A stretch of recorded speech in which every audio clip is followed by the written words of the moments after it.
श्री इमरान प्रतापगढ़ी जी। धन्यवाद सभापति महोदय। हम ही को कातिल कहेगी दुनिया, हमारा ही कत्लेआम होगा। हम ही कुएं खोदते फिरेंगे, हम ही पे पानी हराम होगा।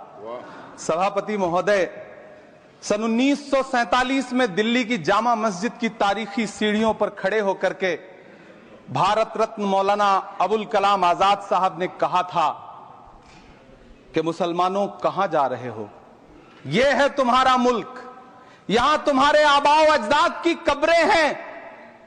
उस वक्त मौलाना आजाद की ये सदाएं सुन करके लोगों ने अपने सरों की गठरियां उतार करके रख दी थीं। आज उसी दिल्ली में मौजूद देश की संसद में एक बिल आया है जो हमसे उसी जामा मस्जिद की सीढ़ियों के सबूत मांगेगा, जो उन्हीं सीढ़ियों के पास अपनी कब्र में सोए हुए मौलाना आजाद को फिर से कब्र से सदा देनी पड़ेगी कि ये जो कब्र है वो मेरी कब्र है, ये किसी सरकार की जागीर नहीं है।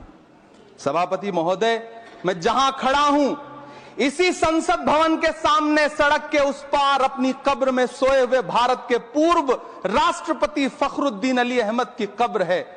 शायद अब उस कब्र से भी सदाएं आए कि ये कब्र मेरी कब्र है, ये सरकार की जागीर नहीं है।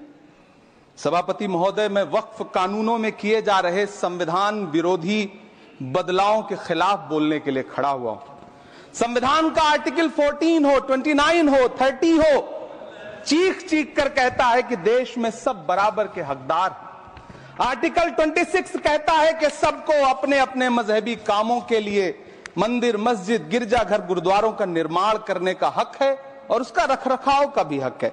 लेकिन डॉक्टर बाबा साहब अंबेडकर के संविधान को हर दिन कुचलने वाली ये सरकार देश के मुसलमानों से नफरत में इतनी अंधी हो गई है कि खुलेआम देश की संसद में देश सरकार के माइनॉरिटी मिनिस्टर साहब और होम मिनिस्टर साहब झूठ बोलते हैं और देश को गुमराह करते हैं, झूठ शब्द असत्य बोलते हैं। सरकार ने इस बिल का नाम उम्मीद रखा है।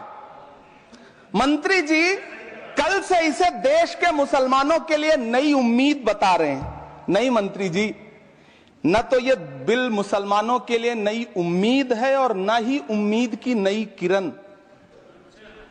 सभापति महोदय, भाजपा ने पूरे देश में वक्फ के नाम पर कई सारे झूठ फैलाए हैं। आइए आज उनकी सच्चाई पर बात करते हैं। वक्फ ट्रिब्यूनल को ऐसे बताया जाता है जैसे वक्फ ट्रिब्यूनल कोई मजहबी खाप पंचायत हो।